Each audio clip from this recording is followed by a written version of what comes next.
Em sétimo lugar, ele mesmo, Peter Hale. Essa lista é baseada em inteligência, força, resistência de cada personagem específico. E o Peter Hale quase não tem nenhuma resistência e muito menos inteligência. Tanto na sua forma lobisomem alfa, quanto na sua forma comum, já que a única vez que ele foi muito forte mesmo foi na primeira temporada, né, depois de ele matar a Laura Hayes e se tornar um lobisomem alfa colérico. Ele também não teve inteligência com seu plano para poder se vingar dos Agents e também do Scott, né, lá na quarta temporada. E ele também não teve nenhuma resistência contra o fogo lá no final da primeira temporada. Ou seja, ele não é tão forte quanto a aparência dele como o alfa demonstrava. Em sexto lugar, Scott McCall. Esse é uma surpresa para muita gente, porém o Scott em si não é um personagem tão forte, mas isso porque ele tem medo de usar os seus próprios poderes de alfa. Ele tem medo de se tornar um assassino como o Peter Hale alfa lá na primeira temporada. Tanto que em uma cena lá da quarta temporada, né, o Scott, quando começa a ferir um lá daqueles assassinos, ele começa a se transformar em um lobisomem que ele quase iria evoluir para uma besta como o Peter alfa na primeira temporada. Se o Scott se tornasse um assassino como o Peter Hale lá na primeira temporada, o Scott seria praticamente invencível,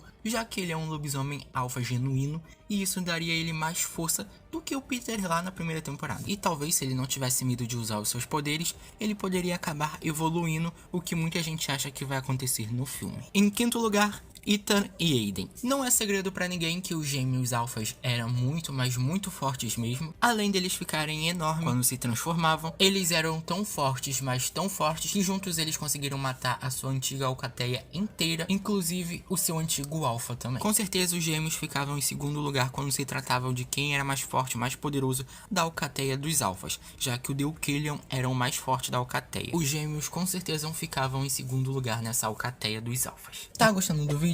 Então deixa o seu like, não esqueça de se inscrever aqui no canal, me siga no Instagram e agora sim vamos continuar com o vídeo. Em quarto lugar, Derek Hale. Esse foi um personagem que teve uma das melhores histórias da série, sem dúvida nenhuma. Derek passou por todas as fases de lobisomem. Ele passou de beta para ômega, ele depois virou um alfa, depois ele se tornou um beta de novo e logo em seguida ele evoluiu. E ele evoluído conseguiu matar um Berserk, que é uma criatura fortíssima. O Derek conseguiu matar com a mão dele. E o próprio Jeff Davis, o criador de Teen Wolf, já disse que os lobisomens evoluídos são os mais poderosos, então não podemos discordar que ele fica em quarto lugar, já que o terceiro lugar é a Talia Hale, a mãe do Derek Hale, que eu também gosto de dizer que é a mãe de todos os lobisomens. Talia Hale era como um Scott, né, um lobisomem sábio, não gostava de arranjar brigas nem nada do tipo, porém ela sabia como usar os seus poderes de alfa, e não só isso, ela também era evoluída, um lobisomem evoluída alfa, o que tornava ela muito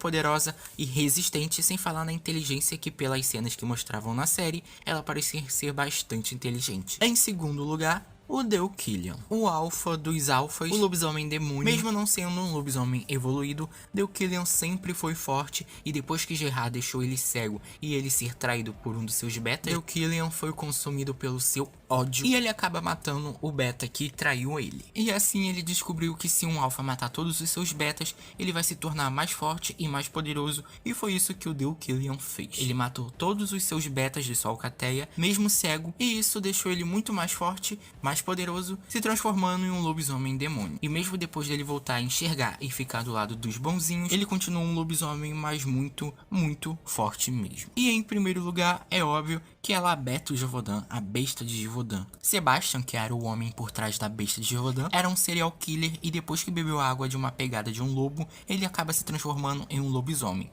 O lobisomem mais cruel e mais famoso da história de Teen Wolf. Ele era tão cruel, mas tão cruel e perturbado, que ele foi totalmente apagado da história. Porém, mesmo assim, Labeto Gévaudan, a besta de Gévaudan, sempre era lembrada. E a besta de Gévaudan se tornava aquele lobisomem demônio bizarro por conta da própria mente do Sebastian, que era tão cruel, mas tão cruel, que fazia com que ele se transformasse naquela criatura bizarra que parecia uma sombra e era mais muito gigantesca, e que também só poderia ser morto por uma lança feita pela irmã do Sebastian, a Marie-Jeanne.